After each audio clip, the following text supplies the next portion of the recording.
की एक तस्वीर जिसने पूरे देश की मार्मिक संवेदनाओं को जगा दिया है। और एक तस्वीर आई जहां पर किसान अपने कंधे पर हल लाद कर उसको खेत में खींचते हुए दिखाई दिया। ये बड़ी खबर इस वक्त की महाराष्ट्र से, जहां पर किसानों की जो मजबूरियां हैं, उनकी लगातार उनकी शिकायतें और उनके दुख दर्द जो हैं वो सामने आ रहे हैं। महाराष्ट्र के लातूर में किसान बना बैल बनकर खेत की जुताई करते हुए दिखा किसान। महाराष्ट्र में ये आंकड़े बता रहे हैं कि रोजाना 8 किसान कर रहे खुदकुशी।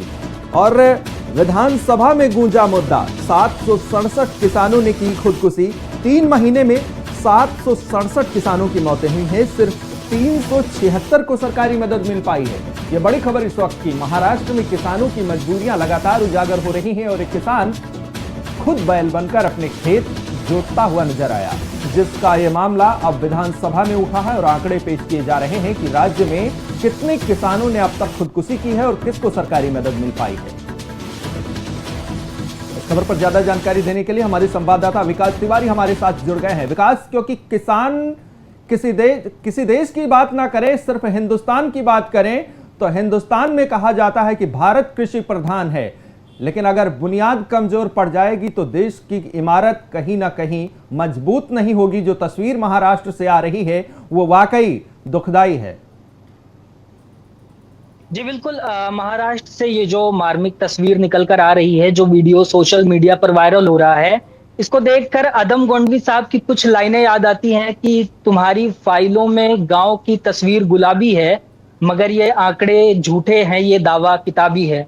बिल्कुल यही फिट बैठ रहा है इस सिचुएशन पर, क्योंकि सरकार किसानों के विकास के लिए दम तो भरती है, कई योजनाओं का जो ऐलान करती है उनके पूरे होने का भी दावा करती है, लेकिन क्या वो योजनाएं जमीनी स्तर पर पहुंचकर हकीकत के धरातल पर उतरती हैं, इसका जायजा लेने वाला कोई नहीं है। और शायद इसी का नतीजा है कि जो 76 वर्ष के किसान हैं वो खुद बैल बनने को मजबूर हैं। और चौंकाने वाली बात यह है कि वो ये मामला नया नहीं है, वो पिछले 10 सालों से यही पैटर्न अपना रहे हैं। खुद बैल बनकर, अपने 5 एकड़ उनका खेत है, उसकी जुताई बुआई खुद बैल बनकर कर रहे हैं, जिसकी खबर किसी को नहीं है।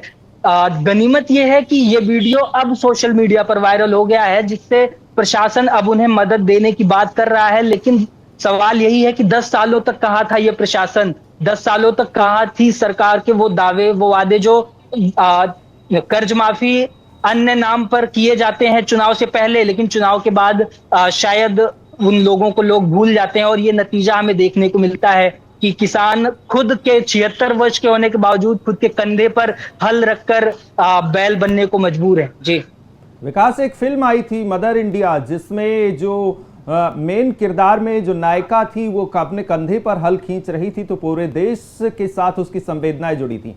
भारत में अगर बात करें, जो भी राजनीतिक पार्टियां होती हैं उनकी तरफ से गांव, गरीब, किसान, महिलाओं की बात की जाती है। और पिछले 2-3 सालों में हिंदुस्तान में किसानों के उत्थान की खूब बातें की जाती है, चाहे वो उर्वरक के क्षेत्र में बात की जाए, चाहे उनको आर्थिक मदद की बात की जाए, पीएम किसान सम्मान निधि की बात की जाए, और तमाम योजनाएं हैं जो किसानों से जुड़ी हैं, खाद, बीज और उनके कृषि उपकरण को लेकर तमाम सारी बातें की जाती है। और यह भी कहा जाता है कि जब तक हिंदुस्तान में खेती हो रही है तब तक भारत की अर्थव्यवस्था मजबूत रहेगी। लेकिन क्या इस तरह हो पाएगी?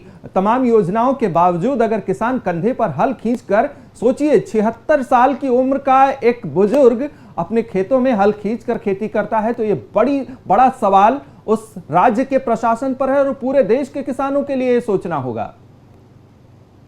जी बिल्कुल, जैसा आपने जिक्र किया था शुरुआत में कि भारत एक कृषि प्रधान देश है, और कृषि प्रधान देश है तो उसके पीछे जो आधार है देश का वो किसान है। और अगर किसान की ही ये हालत रहेगी तो फिर देश का विकास कैसे होगा? कागजों में विकास देखने को मिल रहा है, लेकिन हकीकत में वो अगर साकार नहीं हो रहा है तो फिर उसका मतलब क्या है? अगर महाराष्ट्र की केवल बात करें तो बीते जनवरी से मार्च के जो सरकारी आंकड़े हैं उनके हिसाब से 767 किसानों ने आत्महत्या की है 3 महीनों में। अगर इसका एक दिन का एवरेज निकालें तो लगभग 7 से 8 किसान एक दिन में आत्महत्या कर रहे हैं। तो अगर ये सरकारी योजनाएं केवल कागजों में पूरी होकर रह जाएंगी, किसानों तक वो योजनाएं पहुंचेंगी नहीं। और उससे भी मेन बात एक ये है कि किसानों तक जैसे सरकार योजनाओं का ऐलान करती है तो किसानों को उसके बारे में जागरूक करने का जो जिम्मेदारी होती है वो भी सरकार की ही बनती है। इसका भी एक बड़ा मुद्दा है कि लोग किसानों को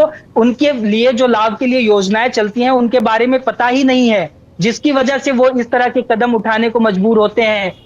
जैसे जिक्र किया मैंने कि 767 आत्महत्याएं हो चुकी हैं और उससे ज्यादा प्रशासन पे सवाल यह है कि 400 लोगों को भी उनमें से सरकारी मदद मुहैया नहीं कराई गई है, जो सरकार के लिए एक बहुत बड़ा सरकार पर प्रश्न चिन्ह है। और ये जो वीडियो सामने आया है, किसान 76 साल की उम्र में अपने कंधे पर हल रखकर खेत जोतने को मजबूर है, वो कहीं ना कहीं राज्य और केंद्र सरकार दोनों के लिए एक आईना है। उन्होंने अपने इस जो उन्होंने काम किया है, जो तरीका अपनाया है, वो सरकार को उन्होंने आईना दिखाया है कि वो जो 767 किसान जिन्होंने आत्महत्या कर ली उनकी तरह वो नहीं है। उनकी हिम्मत को सलाम है कि उन्होंने आत्महत्या का कदम नहीं उठाया, बल्कि 10 सालों से खुद के कंधे पर हल रखकर बैल बने रहे और आज जाकर सरकार के कानों तक ये बात पहुंच रही है। और अब विधानसभा में भी ये मुद्दा उठाया गया है और विधानसभा में मुद्दा उठा है और विधानसभा में जो राजनेता है उनकी तरफ से ये बातें की जाएंगी। लेकिन किसानों पर बात जब आती है, किसी भी राज्य में देख लीजिए, किसान अपनी खेती के लिए बैंक से लोन लेता है, बड़े पैमाने पर लोन उनको आसानी से मिल भी जाता है, लेकिन आखिरी में वो लोन चुकता करते करते उस किसान की जिंदगी बीत जाती है और आखिरकार बैंकों की तरफ से उन किसानों को इतना मजबूर कर दिया जाता है क्या कि आखिरकार उनको खुदकुशी करनी पड़ जाती है। और ये तस्वीरें महाराष्ट्र में भी है, ये तस्वीरें राजस्थान, पंजाब में भी देखने को मिलती हैं, उत्तर प्रदेश और बिहार में भी अमूमन यही तस्वीरें होती हैं। जी बिल्कुल, क्योंकि हर भारत का, जैसे आपने जिक्र किया, कृषि प्रधान देश है, तो लगभग 60% जो जनसंख्या है वो कृषि पर ही आधारित है। अगर एग्जैक्ट फिगर की बात करें तो 58% जनसंख्या कृषि पर आधारित है और देश की इकोनॉमी में भी कृषि का बेहद अहम योगदान है। और अगर महाराष्ट्र की स्पेसिफिक बात करें तो महाराष्ट्र को इकोनॉमिकल कैपिटल के रूप में भी जाना जाता है। अगर आर्थिक राजधानी में इस तरह के हालात हैं तो जिन्हें पिछड़े राज्यों के रूप में कहीं ना कहीं देखा जाता है, बिहार जैसे राज्य या उत्तर प्रदेश की बात करें तो उनमें क्या आलम होगा। अगर बिहार में 3 महीने में लगभग 770 लोग आत्महत्या कर रहे हैं तो उत्तर प्रदेश और बिहार में आंकड़े क्या होंगे। और ये आंकड़े जो है वो सामने आए हैं। जो आंकड़े सामने नहीं आते, किसान कहीं गुमशुदगी में मर जाते हैं या आत्महत्या कर लेते हैं परेशान होकर, उनका तो कोई रिकॉर्ड है ही नहीं।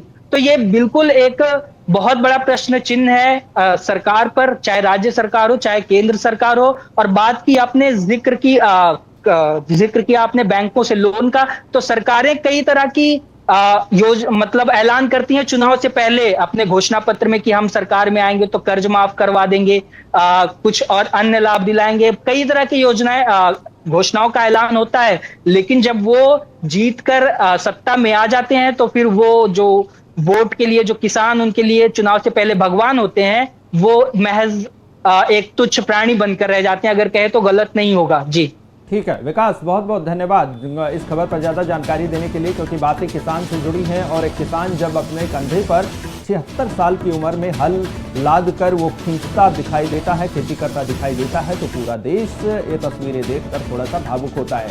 और होना भी चाहिए, क्योंकि किसानों से जुड़ी बातें जो है वो न सिर्फ घोषणा पत्रों में नहीं, राजनीतिक गलियारों में नहीं, बल्कि उनके पुख्ता जो उनका उत्थान है उसके लिए बात होनी चाहिए। और जमीनी तौर पर जितने भी किसान हैं उनके साथ, उनके खेती से जुड़े, चाहे वो संयंत्र हो चाहे उनको आर्थिक मदद की बात हो, वो जमीन पर उतरकर राजनेताओं को देना होगा। अगर ऐसा करते हैं तो ये तस्वीरें देखकर उम्मीद है कि उनके हृदय में भी कुछ संवेदनाएं जगेंगी।